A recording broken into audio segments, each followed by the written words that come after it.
At what point did you think that something bad had happened? Después de que no me contestaba, yo pensé que algo le había sucedido porque ella siempre... After she didn't answer, I thought something had happened because she always... Aunque ya este teléfono está apagado, me llamaba del teléfono de sus amigas. Even if her phone was off, she would call me from her friends' phones. Okay. And you received no phone calls or text messages from her? ¿Y usted no recibió ni llamadas ni mensajes de texto de ella? Nada. Nothing. Call it a mother's intuition. That was the victim, Susana Morales' mother, testifying yesterday in the Taken teen murder trial about the moment she began to worry that something bad might have happened to her daughter. Yeah, call it a mother's worst nightmare as well. And sadly, her fears would soon be realized when her daughter's remains were found 7 months later in a wooded area about 20 miles or so from where she was last seen. Prosecutors quickly arrested then police officer Miles Bryant, whose handgun was found nearby. And now he faces life in prison for allegedly kidnapping and murdering 16-year-old Susana Morales. Well, let's get you back into court. We hit that pause button. The jury is hearing from Susana's best friend. She lived across the street. She's on direct examination by the state, describing what happened when she was making efforts to find her friend. That he just continued on into the apartment complex. Yes. Did you go to the gas station? Yes. Okay. Were there any other times that you had an interaction with the defendant? Not one-on-one interactions, no. I'm sorry? Not one-on-one interactions. Okay.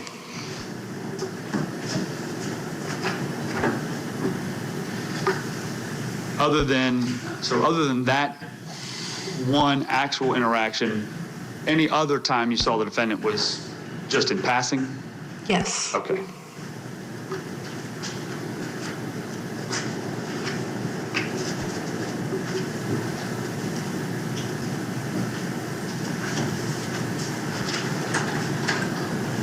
I think those are all the questions I have for you. Thank you, Rose. The defense may have some questions for you. Good morning, ma'am. How are you? Good, how are you? I am good. I just have a couple of questions for you. You mentioned, well, you didn't specifically say, so I want to clarify something. When you would be with all the other girls, would Susana be smoking marijuana? Yes.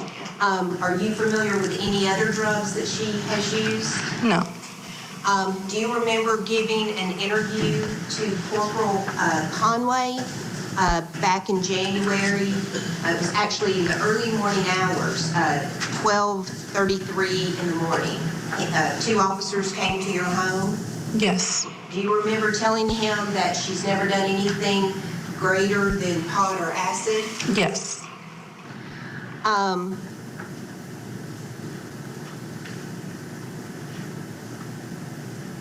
When Susana would ingest drugs, did she know her limits? Yes. And do you recall telling the cop that as well? I should say officer, not you slang. The officer, do you remember telling him that as well? I don't remember telling him that, but I could have. Okay, all right, thank you, ma'am. Anything further? You know, I have to say this, Michael, she is so credible, this young lady, how composed, because she just, instead of freaking out when they, used his statement to say, didn't you say this? She just said, oh, I didn't remember that, but I did. Yeah, poised. I mean, just really did a fantastic job on behalf of this victim. And I think the state's doing a fantastic job of really kind of, in a roundabout way, painting who this guy was. Yes. Sort of talking talking to all these young girls, and it sort of leads, because one of the issues here is probably going to be whether she voluntarily got into a car or not. Right. Right? And I think all the stuff we're hearing now is going to play towards the idea that that wasn't the case. And even if she voluntarily got in the car, it doesn't explain or justify that she ended up murdered. So I think there's that piece of it, I mean, he's going to take the stand and tell something happened there that was accidental. I mean, you guarantee that. We know he's going to take the stand, but I think this whole idea of how she got into the car is a big part of that. Yeah, it is a big part of it. I cannot wait to hear what he has to say. In the meantime, the next witness has taken the stand. Let's get you back inside the courtroom. Of 2022. How old were you then? I was 16. 16, okay. Yeah. All right. And so when do you turn 18? This year. This year, all right. Now, Are you in school? I just graduated. Graduated, fantastic. And where'd you graduate from? Meadow Creek High School. Very good. Congratulations. Thank you. I want to ask you, do you know Susana Morales? Yes. And tell the jury how you know her. She was my girlfriend. I met her in the May of 2022. I met her at the gym. And tell us, what gym are you talking about? Planet Fitness. Where was that at? Jimmy Carter. Now, were y'all both just in there working out? Yeah, I was about to leave and I saw her, so I had to come back and get her number. Okay, very good. And when you asked for her number, did she give you her number? Yeah. All right. After that, that was May 2022.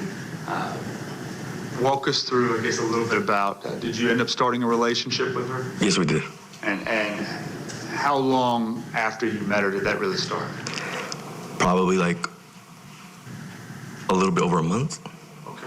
Now, I have learned as I've gotten older that teenagers use different terms than I do. During that period of time, from when you met her to really when you started a relationship, were y'all talking? Yeah. Okay. And so just kind of the getting to know you phase? Yes. Is that fair? Yeah. Okay. How did y'all mostly communicate at that time? We were talking a lot on the phone. We would also hang out in person. And where would you hang out at? The first place we hung out, I think, was the lake. Okay. What lake was that? Lake Lanier. All right. And when do you think, best you can remember, kind of a official relationship started?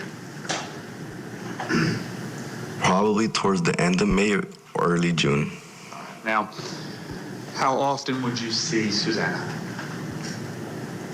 At least once a week, twice a week. Okay. When y'all would see each other, where would y'all generally hang out?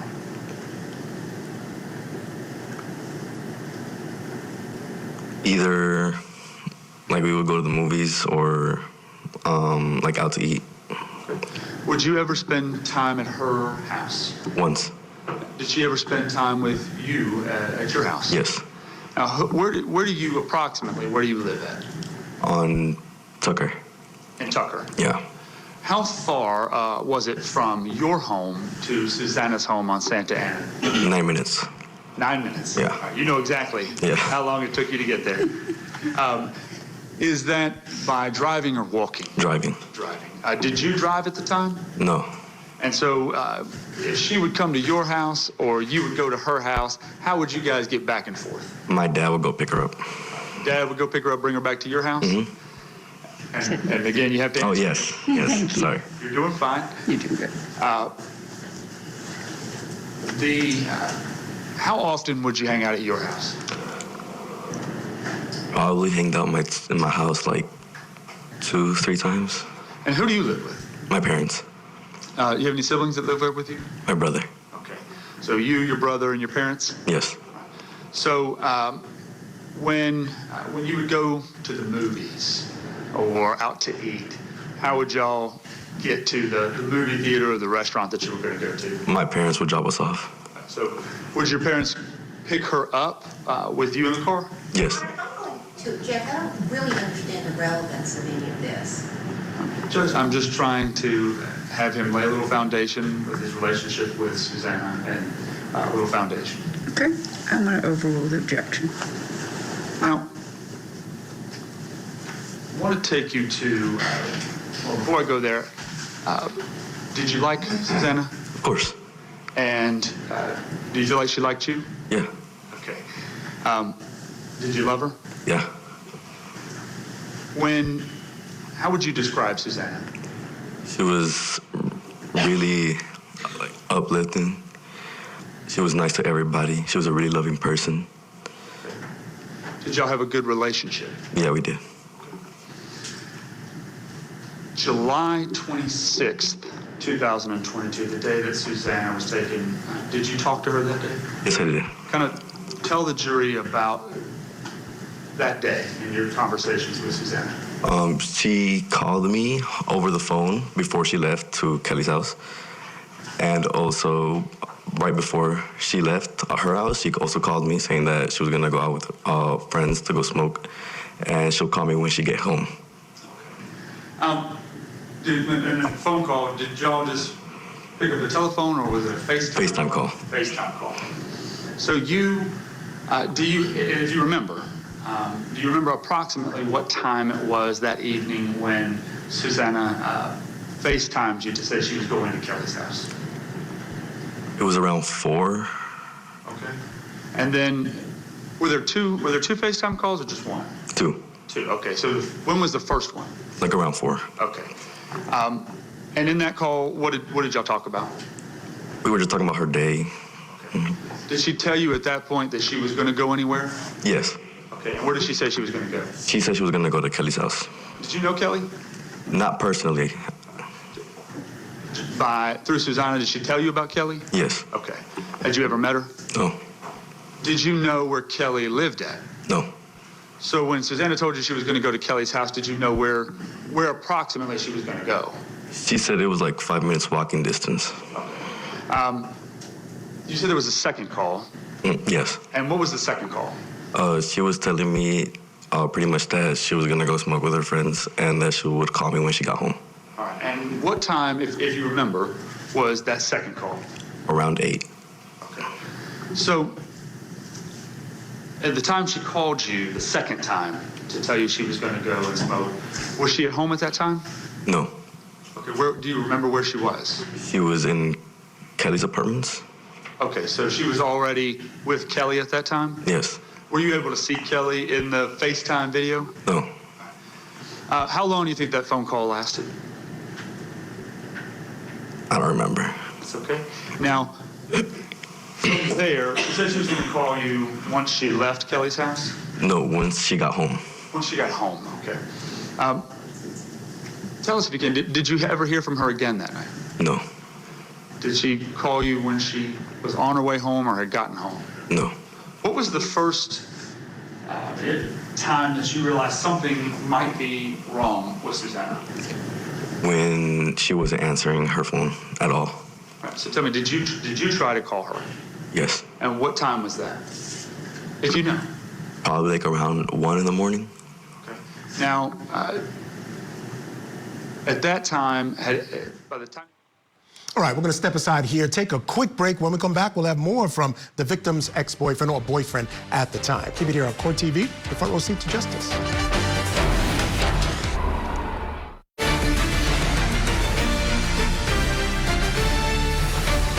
Welcome back to Court TV Live. I'm Ashley Wilcott here with Michael Ayala, and we are following together testimony out of Georgia this afternoon where 23-year-old defendant Miles Bryant faces multiple charges, including malice and felony murder in the death of 16-year-old Susana Morales. She disappeared back in July of 2022. Morales was considered a missing person for 7 months until her remains were found in a wooded area. Police also found the defendant's gun near her body. And if convicted, Bryant will face up to life in prison. Let's get back into the courtroom now. On the stand is Susana's boyfriend, recalling the day that she went missing. About there might be an issue or a problem. Esmeralda called me around 1 in the morning saying if she was with me because she wasn't answering her phone and she wasn't home. And I said that she wasn't with me. So that's when I tried to call her. Okay. So at 1 o'clock in the morning, you tried calling. Did you get any response? No. Did you try texting her? Yes. Did you get any response? No. And did you try social media? Yes. What kind of social media did you guys communicate on? Instagram and Snapchat. And did you receive any response from her on either of those platforms? No. What'd you do at that time?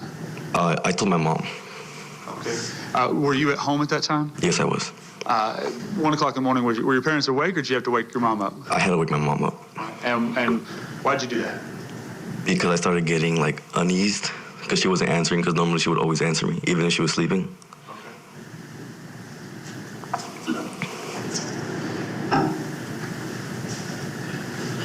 You talked to Esmeralda that night. Did you know Esmeralda?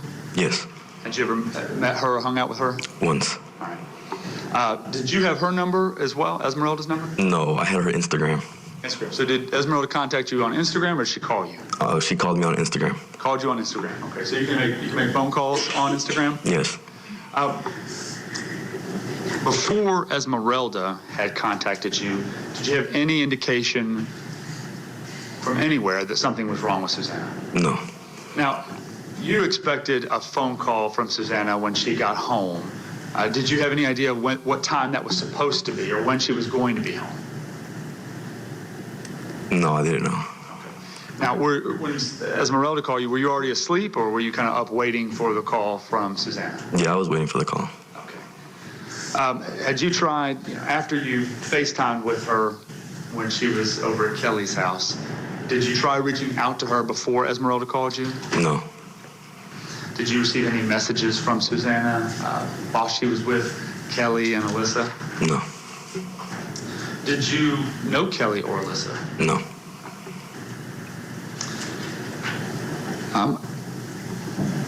At the time that, back on July 26th, and really expanded out a little bit before then, right? That part of the relationship was a new relationship, but did you ever suspect that Susana was seeing other guys or talking to other guys besides you? No. Would that, if she had been, would that have surprised you? Yeah. And why is that? I don't know. It would have. Another way of saying this, you didn't suspect her of running around on you or meeting up with other guys or anything like that? No. And you mentioned a moment ago that obviously Susana told you she was going to smoke. You knew she smoked marijuana? Yes. Did you ever smoke with her? No. And did you know how often she smoked? No, I don't remember. And when she told you that she was going to smoke, was that odd to you? No. Now, did you ever know Susana to run away and not come home? No. Did you ever know her to stay out and where her mom didn't know where she was and not communicate with her mom? No, her mom always knew where she was. Did you know her mom? Yeah. And how many times had you met her mother? Probably like twice. When you guys would, in the dating relationship, when y'all would see each other, would you mostly see each other around each other's families or kind of separate and apart when you were out at dinner or movies alone? Both. Both, kind of half and half? Yeah. Okay. And how did you find out? Well, let me ask this before I get there. After she disappeared that night and you talked to Esmeralda, kind of walk us through what you did. Well, I went to go talk to my mom, telling her that, Susie isn't appearing, she's not answering her phone. So she called her mom, and her mom thought she was asleep at her friend's house. Okay. So your mother called Susana's mother? Yes. Okay.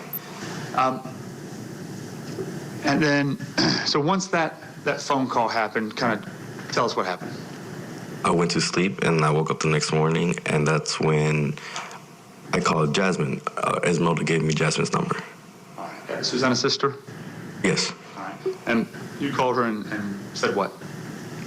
I don't remember. Why did you call her? Because I care about Susie. Sure. And you wanted, well, let me ask you, what did y'all talk about when you called Jasmine? What happened? Well, at first she asked me if she was at my house because she didn't come home all night. And I said, no, she wasn't at my house. Okay. At what point did you really become concerned that something had happened to Susie? When she didn't answer the next morning. Okay. So even when you talked to Esmeralda that night and hadn't heard from her, thought maybe, what did you think? Maybe she fell asleep. Okay. The next morning, did you try reaching back out to Susie? Yes. And did you get any response? No. Still with us, former prosecutor Tommy Pope. Tommy, one of the things that's really standing out to me is often you have victims who may not have a big support system or a lot of people looking out for them or looking for them. Here's yet another of examples. She had lots of friends, she had a boyfriend, she had a mother, and it just adds to that. How does this happen when she does have all these great people in her life?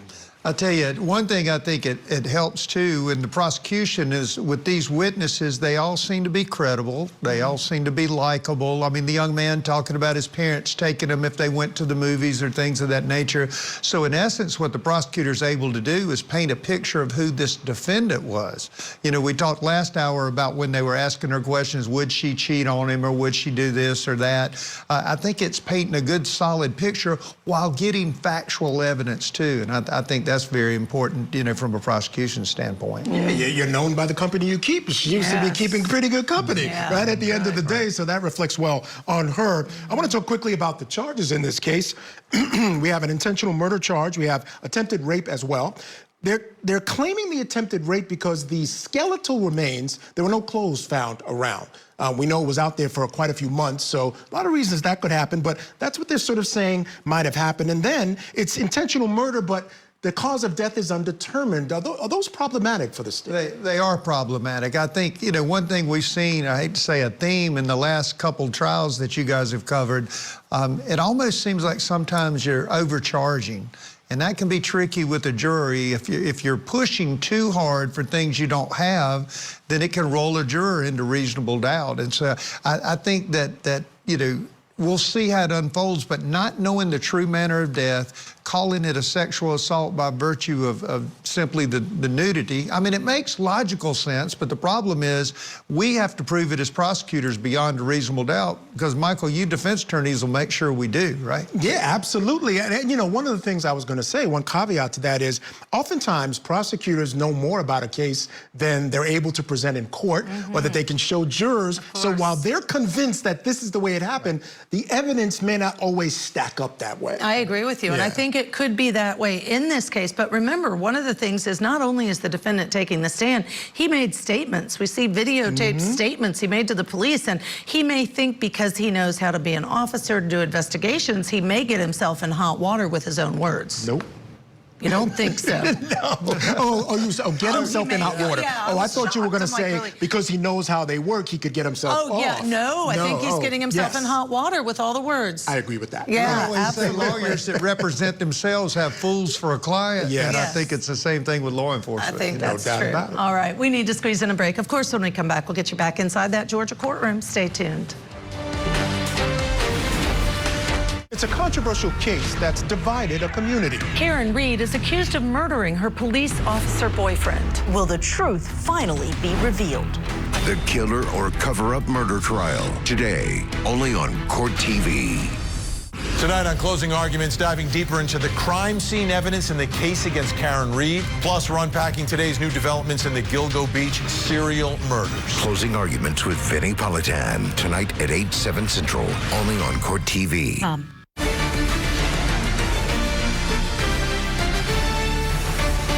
All right, now back to Georgia, where former police officer Miles Bryant is standing trial, accused of kidnapping and murdering a teenager back in July of 2022. On the stand is the teen's boyfriend. We've been watching his testimony, direct examination. We're going to take you back in for more questions by the state.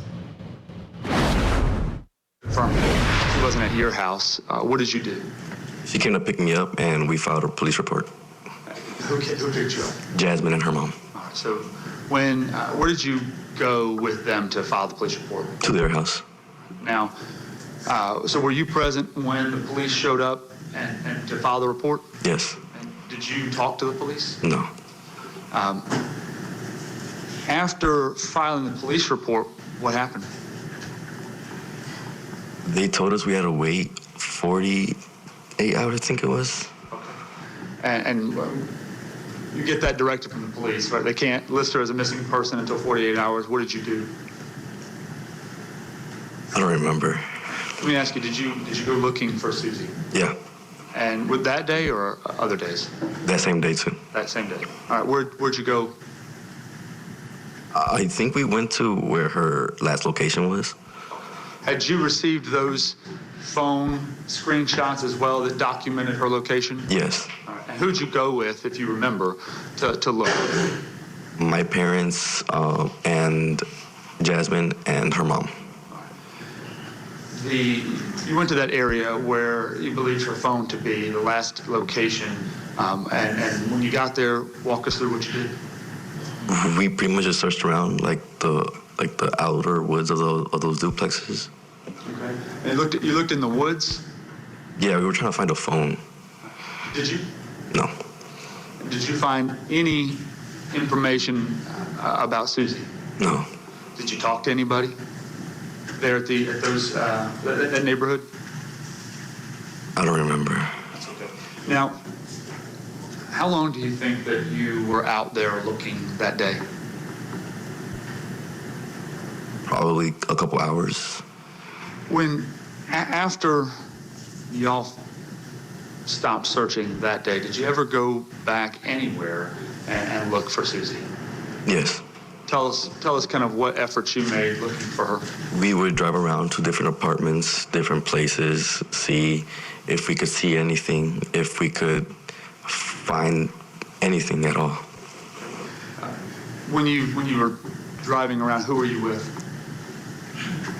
Jasmine, her mom, my dad. Now, when you were driving around, you said you went to different apartment complexes, different areas? Yes. Any particular reason you chose those areas to look at? They were close by. Okay. So is it more just kind of randomly looking around at different areas around? Yes. Okay.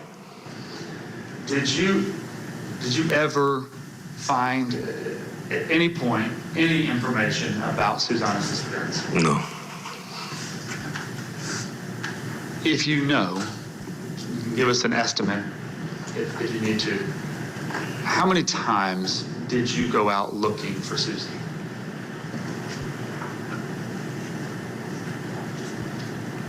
Pretty much every day since she went missing. It was over 6 months later before her body was found.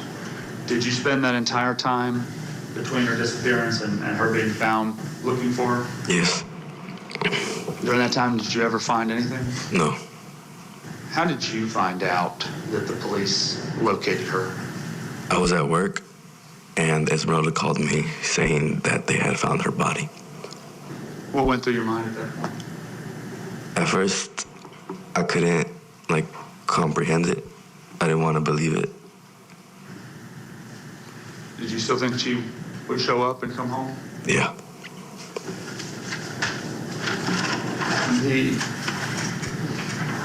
When you found out, did you find out the general area where her body was found? I found out on the news later that day. That area out in Tequila, did you have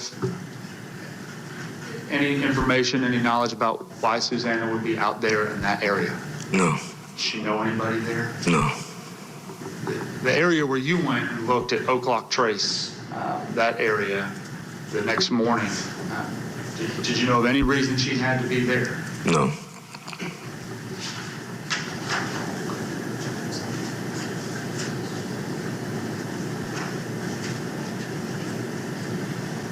I think those are all the questions I have for you, Axel. Thank you. The defense may have some questions for you. Okay. Thank you, sir. Good morning, sir. I'm sorry for your loss. I just have a couple of questions for you. Did Susana have a good relationship with her dad? Do you know? I don't remember. She said it wasn't the best. And also, we talked a little bit about that she liked pot. Are you aware of any other drugs that she used? No. Do you remember going to the police station and giving a statement to two investigators and talking to them about a picture? I didn't go to the police station. Oh, they came and met you? You didn't go with your mom? No. Okay, do you remember talking to them and telling them about a picture that she had sent you with an acid tab on her tongue? Oh, yeah. Okay. So anything other than acid and marijuana? No. she never shared with you, or you never came to find out that she had ever tried anything like crystal meth? Well, she said she tried it once. Okay. All right, thank you. Just a brief one. Sure. The pill that she tried once, whatever that photograph was, did you talk to her about it? No. Did she ever tell you about that experience of trying that? No. Do you know how, the photograph that Ms. Drake was talking about, do you have any idea when that was? I don't remember. Let me ask you, do you know if whatever it was she tried the one time, was that before your relationship began with her? Yes. Okay. So after you're in the relationship with her, she told you about this one time she tried something? Yes. Did she say anything about not liking it or anything like that? Yes. She said she felt disgusted with herself after trying it. Disgusted with herself after trying it? Yes. Okay. Thank you. You're welcome. No further questions. Thank you, sir. May we release this witness? Yes, ma'am. Yes. Okay. All right, sir, you can step down. You can stay in the courtroom. All right, so that wraps up the testimony of the victim's former boyfriend. Let's still bring in our guest here with us, former prosecutor Tommy Pope. Tommy, I just want to talk about that cross-examination. It wasn't an easy one. I thought you did a great job because even with these difficult circumstances, as a defense attorney, you still have to get in the information you need to get in for your narrative of the case. I think she did. I think she spread it out more, you know, with now we're not talking about just marijuana, because I was thinking while we were waiting, you know, it used to be I could have a witness and say, and he smoked marijuana, and, you know, the whole jury's aghast, and the world's not like that anymore. And so she kind of stepped it up to second level with the acid or the crystal meth. And I thought the prosecutor, you know, kind of took free rein right quick and kind of brought it back. And because I'm not sure she said, it looked like the acid was one picture, the meth might have been the one-time thing, and he kind of melded those together. And I like how he wrapped it up with, since he was with you, she wasn't doing anything. So, I mean, I think he recovered quickly. I give him credit for that. But I think the defense, as you said, Michael, slipped in something that maybe she's not quite as pure as they'd been led to believe. Yeah, but also did say that one time. So I do think that was smart to ask it in the way that it was asked. All right. Thank you so much, Tommy Pope, for joining us this hour. What's coming up next? All right, folks, coming up, more testimony in the Taken teen murder trial. Plus, we're going to take a closer look at that not guilty verdict for David Swift. That and much more coming up next here on Court TV.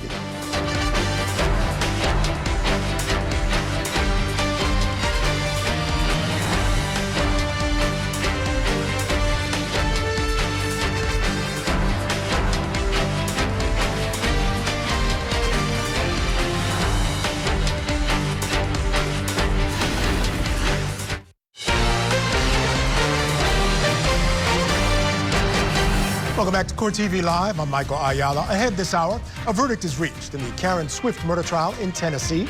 Also, a detective returns to the stand of the cross-examination in the killer or cover-up murder trial. And the best friend of the victim in the Taken teen murder trial in Georgia testifies about the search for Susana Morales and the time the defendant offered them a ride. After 2 days of deliberations, though, it was a split decision in the Karen Swift murder trial in Tennessee. The court will enter a verdict of not guilty as to the charge of first-degree murder. The court will enter the charge of not guilty as to attempted first-degree premeditated murder. The court will also enter a not guilty verdict with respect to second-degree murder. And the court will also enter a not guilty verdict with respect to attempted second-degree murder. The court will enter and declare mistrial with respect to the charge of voluntary manslaughter. There you have it. The jury found David Swift not guilty on most of the charges and the most serious charges against him. but they could not reach a verdict on voluntary manslaughter. Now, Swift was accused of killing his wife Karen in 2011, just weeks after she filed for divorce. No word yet if the state plans to retry Swift on the voluntary manslaughter charge. They can't retry him on the other charges, for instance, first and second-degree murder. Swift will be back in court July 2nd for a bond reduction hearing, and the state will let us know then whether they plan to retry him. All right, now to the taken teen murder trial in Georgia. Former police officer Miles Bryant is accused of kidnapping and killing 16-year-old Susana Morales in July of 2022. Today, her best friend testified about how she tried to find Susana after receiving an alert on her phone. Testimony is still underway. A new witness is now on the stand. He's Xavier Biggers. He's the lieutenant with the Gwinnett County Police Department. Let's get you back into court for his direct examination. During July of 2022, when Susana Morales was taken, what was your assignment? My assignment was just I was the sergeant of the unit. Actually, I was the on-call sergeant for that weekend, so I kind of knew what had occurred when the sergeant from the West Precinct had called just to notify me that this had occurred, and every avenue that possibly could have been done on their end, as far as canvassing the area and interviewing people nearby what had been done. And so I had a sense of what I was going to have to do the next day when I got into work. So, on-call sergeant, what does that mean? It would basically mean that any instance of a major occurrence, we make the decisions on whether or not the on-call investigators needing to go out to a scene, and also we're almost more like a supervisor of notification, just in case there are other things that need to be done at a scene. Can you tell us generally when a missing person report comes in, when somebody files a missing persons report, what is the protocol? How does that work at the police department? Sure. So typically we'll get the missing person report. We gather information on the identity of the person. Typically at that point, it's given to our what is called the assistant administrator, where she will give the family members a call to get more detail, whether that's to get a picture that will be able to assemble out into the public. On top of that, they were just for just how things go, they want to make sure they got medical records. And then after about, I would say typically when it comes to missing runaways, they typically, within the 2 weeks, we typically find them just because of just the technology world. But if after 30 days if the victim is not found, the case is now given to a detective to do more work into trying to figure out what's going on. So there are numerous different detective divisions of the Gwinnett County Police Department, special victims being one of those. For instance, the homicide unit. Is there a homicide unit with Gwinnett County Police Department? Yes, sir. Now, when a homicide occurs in Gwinnett County, are detectives immediately dispatched and start investigating a homicide? Yes, sir. And in fact, all of them are dispatched. When it comes to a missing persons report, you mentioned that after about 30 days, at that point, a detective might be assigned to look into it. What's the reasoning for the difference in response on assignment of detectives? Sure, because we have to determine whether or not foul play has occurred during that time frame. Majority, we average about 50, 60 missing persons runaway reports a month, and typically within the first couple of weeks they return home. But in order for us to really truly think that it needs to be work as a person has been abducted or foul play of a criminal act has occurred, we really do need some type of information to go off of, and not literally just go off the fact that they're missing, that something has occurred in that nature. Sure. In this particular case, I'm going to back up before I get there. As a sergeant of the Special Victims Unit, have you obtained any particularized training in special victims cases? Yes. All right. What kind of training have you gone through? I've gone through Child First. I've gone through investigation how to handle exploitation of the elderly. I've gone through strangulation training, sexual assault trainings, pretty much anything that dealt with crime of sexual assaults. And without us revisiting your 18-year career, generally, if you know, how many different times, you can ballpark for us, have you been involved in a case of a missing person? Like truly missing? Yes. I've done several of them, I'll be honest with you. Even when I was actually the detective as an SVU detective, so I was, I'm pretty mindful of what goes on in those situations. So back in the day, they just immediately used to just automatically sign them, and, you have like 5, 10, 20 missing person reports that you was having to work on all at one time. So I've done my share. Okay. In this case, walk the jury through, if you can. Just tell us, you mentioned you were the on-call sergeant when Susana's disappearance was reported, but walk us through your involvement. How did you really get involved in the investigation into Susana Morales' disappearance? Okay.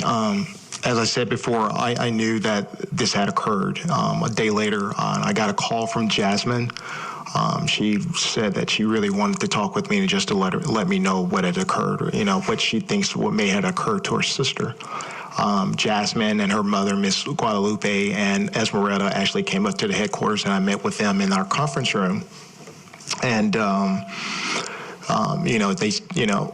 Miss Guadalupe doesn't speak a lot of English, so Jasmine translated for her mother, and basically was advised that Susana was going over to Esmeralda House for during that time frame, but I think later they realized that she did not go to Esmeralda's house, and at that point, her mother, made contact with her to let her know that you're not supposed to be over at Kelly's house, and that I was on my way to pick you up, and Susana told her no. Don't come pick me up. I'm just going to walk home. And so she walked home, and then Jasmine said that after a while she realized that Susana had not gotten home yet, and so she pulled up the family's 360 just to see where her whereabouts were, and it looked that she was walking on to Singleton Road, and then all of a sudden her GPS basically took off. It showed it going 40 miles per hour the opposite way, and then about 100 yards away, the connection just went away. She really felt adamant that something had happened to Susana. And to be honest with you, every case that we get, a lot of families always say they think something has occurred. And then once we get into the phones and things, we notice that they actually ran away because of the different information that we receive of the phones once we collect the data from the phones when we receive them, and we noted that they has been in touch with their friends, and typically that's how we end up finding them. Right, and so it sounds like that the overwhelming majority of juvenile runaway cases, it's a case of a child just not wanting to come home. Yes. Is that your experience? Yes.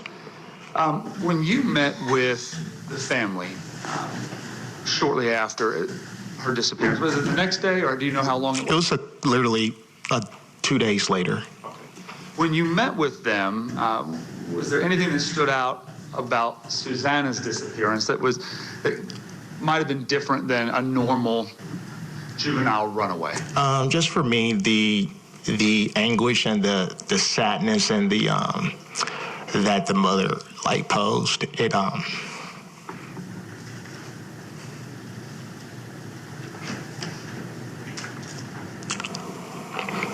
sorry. I apologize. Sorry, but Would you like some water?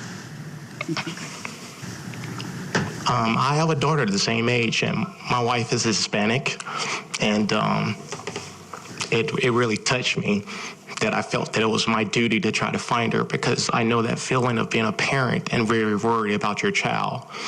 And I'm very passionate about my job, and I do care about, making sure that, we find these children when something like that happens. And I made sure that I told Jasmine that I will give my all, and to make her feel comfortable to know that I was going to do my job to try to find her sister, because they were very adamant that their sister had been taken against her will because she would just not run away. And so I continued doing the investigation and assigned several detectives to, first of all, I actually got all the friends and names and that Jasmine knew of that Susana, dealt with.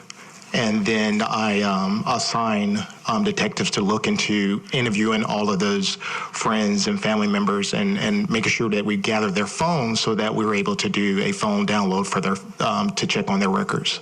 And you mentioned that a moment ago too. In an investigation like this, describe to the jury what's the real significance of getting phones from the friends and family members and stuff like that of somebody who's missing? Yes, because typically when we have that situation, whether the parents cannot get in contact with them, you see the text messages, the phone calls, and you see all of that information when you look at their phone records to see that there has been some communications between back and forth with the person that is missing and with people that they feel that they're entrusted in that would not let anyone know about their disappearance.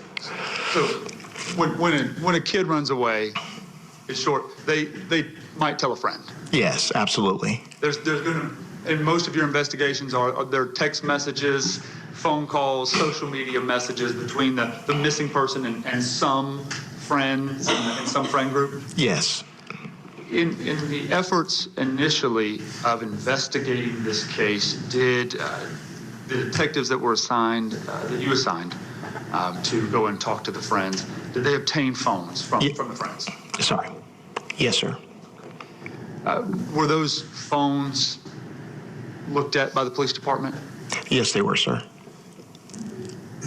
Do you recall whose phones were taken? I believe Axel's phone was taken, Esmeralda, Kelly, Detective Corporal, let's see, who else took some other phones. There were some other friends that along the way, I don't remember their actual names, but there were some other friends that names that were actually taken as well. I believe yeah. Do you recall a young lady named Alyssa Marvin? I don't remember, no. Okay. I think that came out a little bit later when Corporal Carter took over the investigation and found a lot of that information out. Did the police department review those phone downloads from the friends? Yes, sir, absolutely. In reviewing those, looking for those clues, those messages that oftentimes are there, did the police department locate any messages from Susana to any of her friends indicating where she had gone? No, sir, and that troubled me because the fact that the time frame when she went missing at that time, there were no interactions other than people asking, "Hey, where are you?" And there were no interaction back. And typically, in my experience, we usually see that communication going on. And the fact that with so many of her friends that she are involved with, like truly involved with, there were no communication at all on their phone from her. And that troubled me to the point where I felt that I wanted to get homicide involved so that we can treat this in that manner. I want to ask for your personal involvement in this case. Did the police department ever disseminate any kind of flyer or information about Susana's disappearance? Yes, sir. In fact, that was one of the things that I got done. I actually did what we call it, be on a lookout bulletin.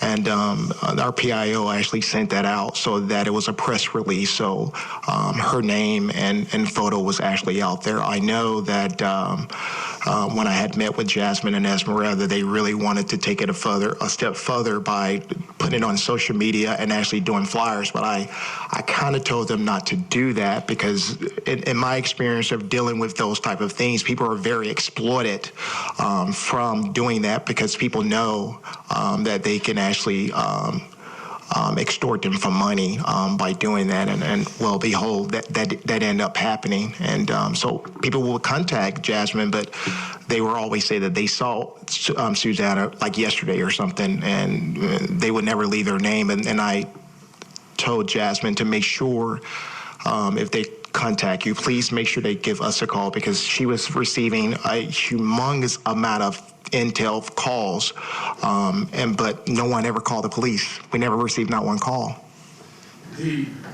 That behavior, right, that you described it as exploitive behavior. Do you see that commonly when family members or friends start posting their phone numbers and contact information like that? Yes, absolutely, and that's why I didn't want them to do it. But I did understand the reason why. I mean, I would have done it for my kid too. Now, when those calls, you said none of those calls came to the police department, but would you be contacted by family members, by Susana's family, to let you know about these types of calls? Yes. Jasmine called me on a daily basis. I wanted her to call me at any time. It was 2 o'clock in the morning. It didn't matter. I actually neglected my family because I made sure that I went hunting for her, and it meant a lot to me. So, walk us through a little bit of your efforts. Let's see. I would anytime any information would come to Jasmine, I would immediately go and look. And obviously, it was after the time frame. There were many days where I would check in at work, and I would immediately go down to Norcross and just stake out every area possible. I was very driven by it, and I would say more obsessed with the situation that I would even do it on my own time because every time I see my daughter in her face, I saw Jasmine. Just what a wonderful officer, a commanding officer, obviously cares. You can see the emotion that this case caused him. And you forget that they're human beings with families of their own, just emotional stuff. All right, we're going to take a quick break right now. When we return, Lieutenant Biggers continues his testimony about the escalating search for Susana. Keep it here on Court TV, your front row seat to justice. Court TV fans, you demanded it. Here we go, do it. So now you're getting more true crime at nighttime. Oh my God, oh my God. 48 hours on Court TV. Tonight, 7, 6 Central on Court TV. Tonight on Closing Arguments, diving deeper into the crime scene evidence in the case against Karen Reed. Plus, we're unpacking today's new developments in the Gilgo Beach serial murders. Closing Arguments with Vinnie Politan. Tonight at 8, 7 Central, only on Court TV.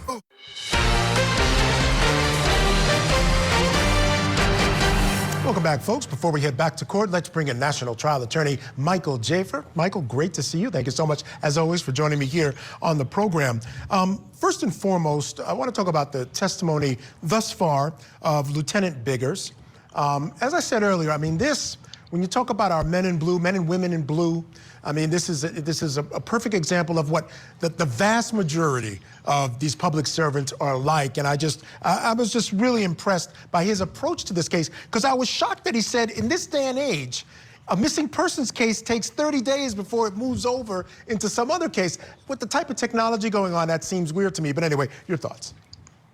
That kind of shocked me when he said that, because I did not know that they would wait about a month to progress it. And because what he said was the overwhelming majority of these is just somebody running away and not wanting to come home. And so we just usually look at friends' data and friends' metadata and cell phones and text messages, and we usually find the person that way. So that did surprise me. But what a beast of a witness.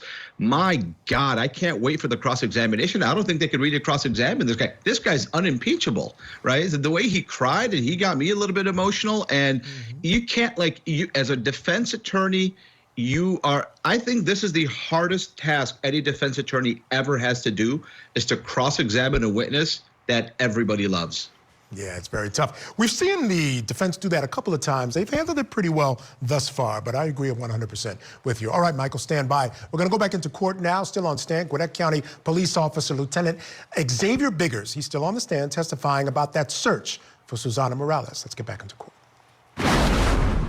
I believe we were talking about some of the efforts that you had made in looking for Susana.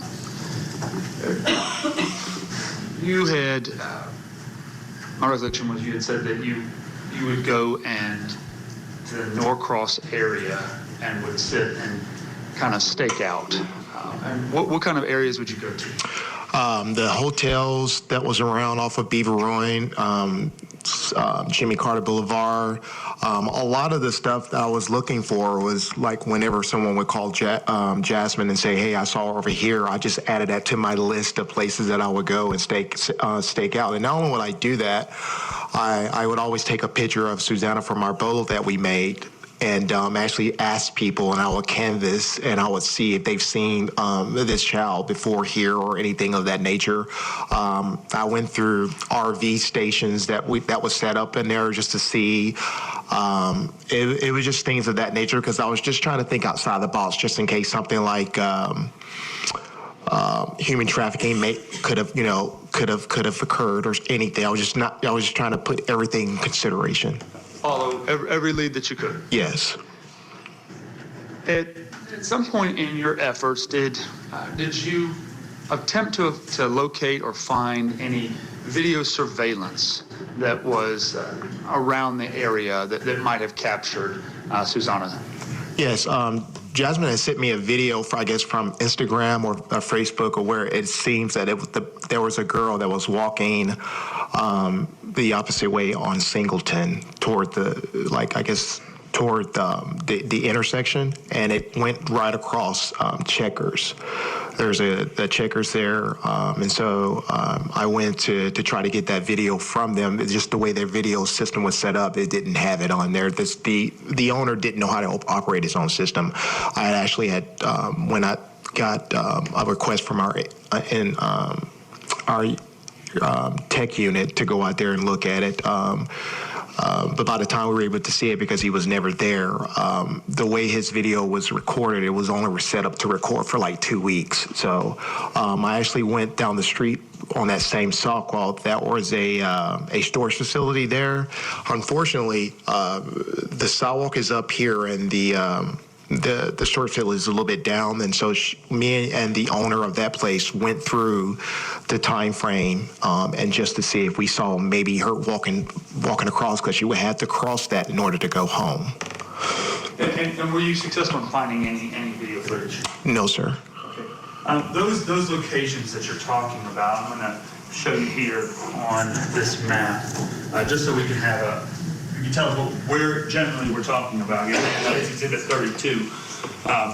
Can you, I'll turn it back here just so we can all see, and I'll just hold it here. Okay. But where are those locations generally that you're talking about? This is Santa Ana Drive here, okay, and Susana's home. So you would go out here. I believe that's where the Checkers is located at, right there. In fact, it's right there. There's some other shopping center that's right there.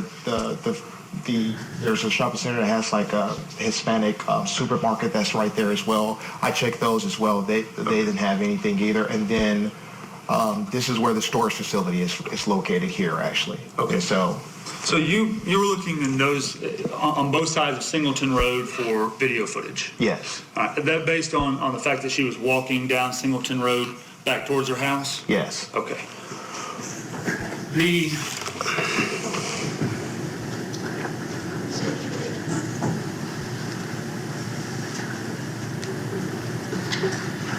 Does the Gwinnett County Police Department have and operate drones? We do, but I don't think at that time we had that type of, we didn't have that, I don't think. Okay. Yes. Do you recall any drones being put up to look through areas for Susana? Yes, there were, I guess, Detective Carter was able to get some data from some phones that made them think that it was in the vicinity of, and I think it's considered Duluth in that area, as some apartment complex, and had them do that technique there. Okay, but you weren't involved with that? I was not involved with that, yes, sir. Now,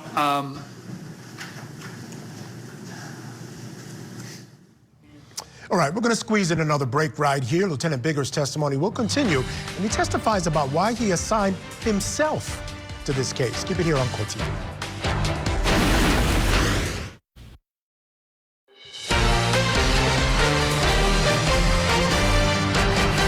Welcome back to Court TV Live. I'm Michael Ayala. Former police officer Miles Bryant is on trial in Georgia for allegedly kidnapping and killing 16-year-old Susana Morales back in July of 2022. Now, one of the first officers on the case is on the stand right now. His name is Lieutenant Xavier Biggers. Now, he became emotional while testifying about why this search was so personal to him. He has a daughter of his own, and his wife is Hispanic as well, so connected all the dots. He's still on direct examination. Let's get back into court. all of your searching, let me ask, to get an idea, your efforts in looking for Susana, if she disappeared on July 26th, 2022, how long did you continuously look for her? For a good, I actually continued until the day her remains were found, actually. Now, I mean, obviously you have a job to do and other people to supervise, but how often would you go out and look during that period of time of her missing? So I typically went into the office to get my regular work done, and I immediately went out. I will also just, I couldn't get enough of it. Like I said, I mean, I would see my daughter in her face, and the first thing I thought of was Susana. So it was driving me to find her, because I mentally was telling myself that we were going to find her. I would go on my off days. I could remember going on Thanksgiving Eve and just hanging out, and just because it invited me so much that it overwhelmed me to the point where I didn't want to do anything else but to do that. And like I said, I neglected my family because I would get up I couldn't sleep, and it'd be 2 o'clock in the morning. I would just get up and just go down and just look. A lot of effort on your part, a lot of investigation that you led. In all of that investigation, did you locate any evidence whatsoever that led to the discovery of Susana's body? No. Did you find any evidence of where she had gone or what had happened to her? No. The investigation after she disappeared, were you essentially the lead investigator for the police department on it at that time? It was, just because of the matter of how we do our investigation when it comes to missing persons. I didn't want it to wait that long for it to be assigned to a detective, just because we do have that buffer of time to see about, especially if we don't know if there's been a criminal crime that has occurred to the person, or if we don't have information to lead a reasonable person to think that that person was taken against their will. So I ensured Jasmine, when I spoke with her and her mother, that I've taken on this on a personal level, just because I understood that. I've been part of the Hispanic culture for over 30 years, and it meant a lot to me because my wife is Hispanic. So normally you would wait 30 days for a detective to get assigned, but in this particular case, you assigned it to yourself as the sergeant over the SVU unit almost immediately after it happened. Yes, sir. And then I started disseminating details for several different detectives to do this, to do this, to do this, to do that.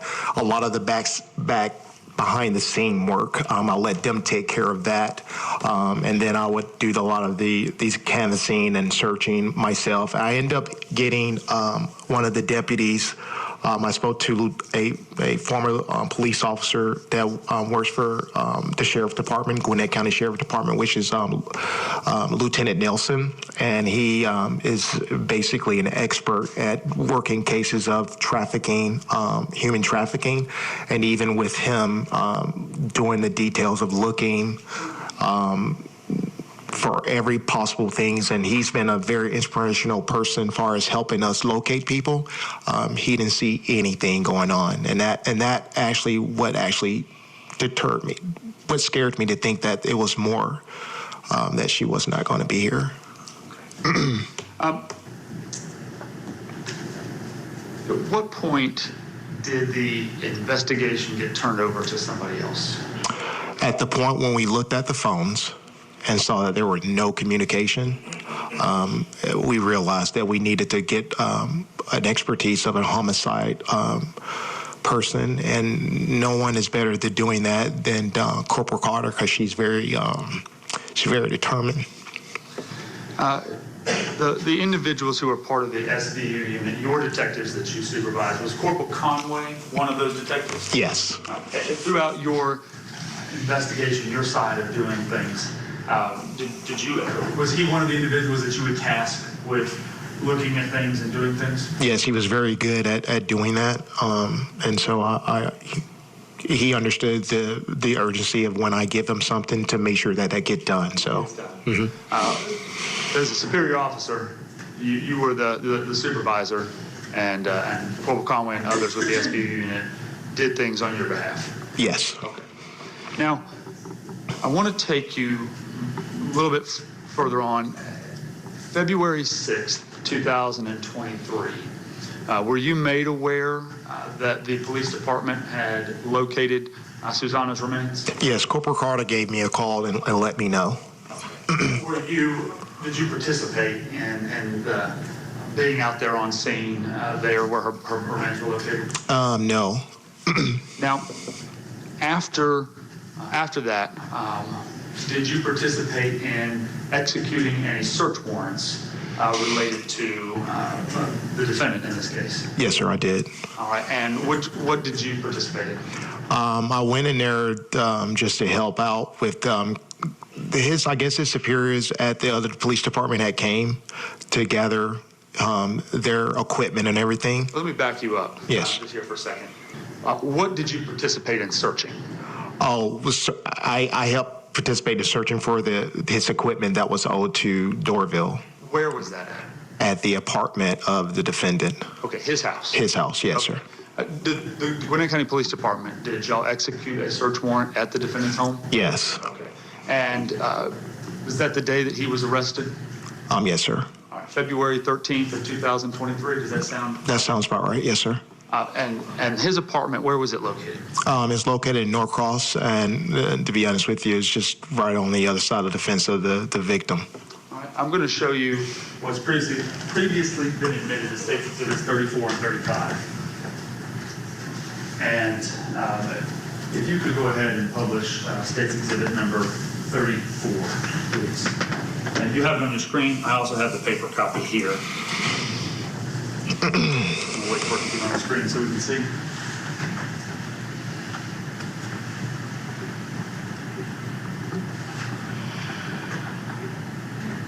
All right. This photograph, State's Exhibit number 34,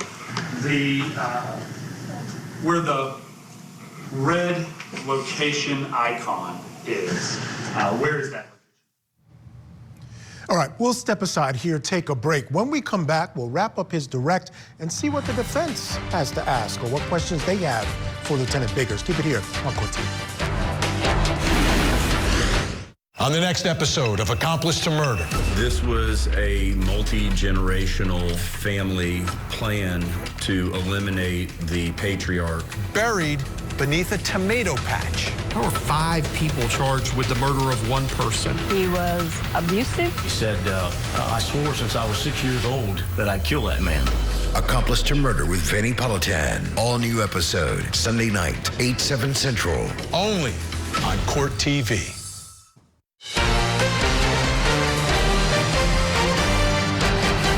All right, we're going to wrap up the testimony of Lieutenant Xavier Biggers in the taken teen murder trial in Georgia. So let's get back to court for the rest of his direct and then his cross-examination.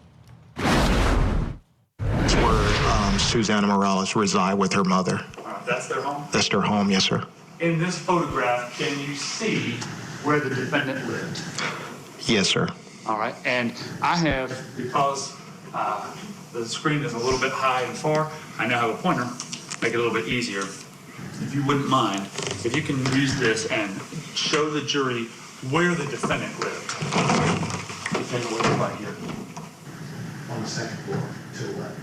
When you walk up the staircase here, go to the left and in the apartment's right there. Okay, so this building that you pointed at, does his apartment occupy this left top side here? Yes, sir. Okay. And you were, I'll take it, thank you so much.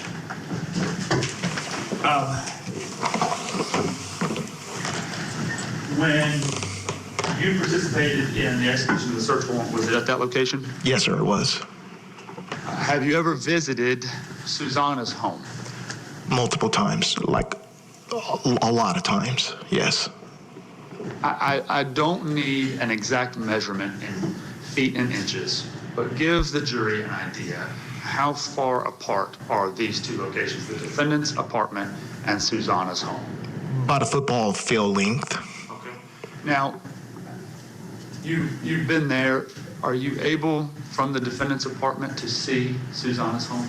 Yes. When you look at this photo, you see there's a lot of shrubbery and trees and stuff, but when we was actually there in February, obviously the autumn of the leaves actually fall down, so you have much more of a clear-cut look looking over that 4-foot fence during that time frame.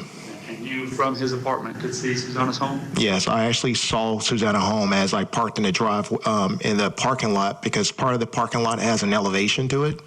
And as I got out of the car, I had already been looking anyway just to see the comparison between when I was always driving by their home, and I could always see that apartment. So.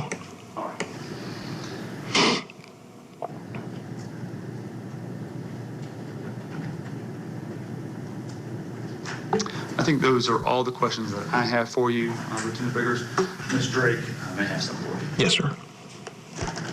I just have a couple of questions for you, sir. Yes, ma'am. Lieutenant, we were making sure I didn't say sergeant before trial. During your investigation, did you find out whether or not Susana was having trouble going to school on a consistent basis? Yes, ma'am, I did. Were you aware of why she had been suspended?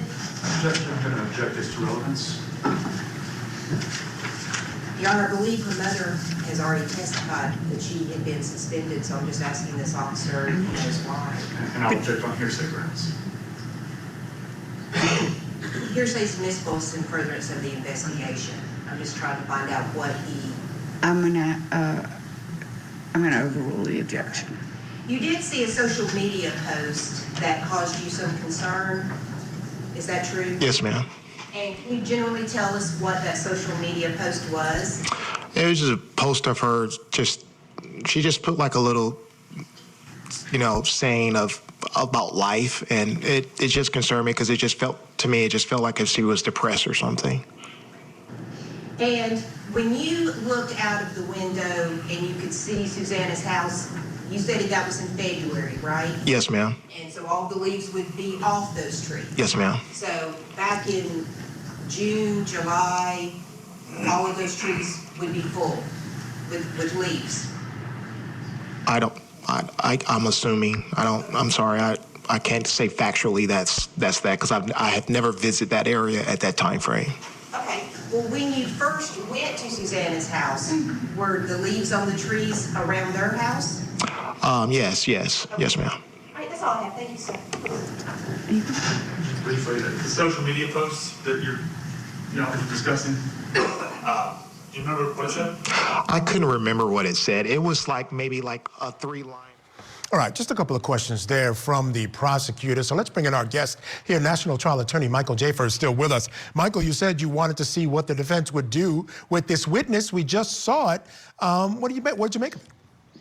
I thought it was weak. I don't think, obviously they could not come in here and hammer him, but I thought it was weak. I thought she started with a joke. I like that. She brought it home, and I would have wished she would have started with, look, thank you so much for the great service you're doing, especially for this family and trying to find the culprit of this crime. But she asked them this awkward question about the social media posts and the leaves.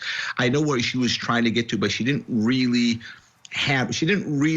bring it in, and she just seemed, with the gravity and the drama of his direct testimony, just the drama of it, the theater of it, she kind of got out there and just was kind of a little comical. I didn't like it. Thought it was weak. All right, so what you said, you know what she was trying to do, and in my estimation, what she's trying to do, again, it's a difficult job sometimes to be a defense attorney. You got a young woman who was murdered, but as part of your narrative, I would imagine he's going to take the stand and say, she had some involvement, there was some voluntariness here, so you need to show that that's possible within her personality, and I think that's where she was going. Do you agree? That's exactly where I thought she was going, and I agree with it. And I know that this witness is important, because what the prosecution is trying to do, obviously, is narrow the scope of time of the disappearance so that later on they can come in here and say, we have the Life 360 app showing her movement, we have his phone, we see his movements, and so they're trying to narrow it. But I feel like they did such a fantastic job with this witness that her coming out here, because her narrative is going to have to be what you said, which is she had some involvement, the meth and the drugs.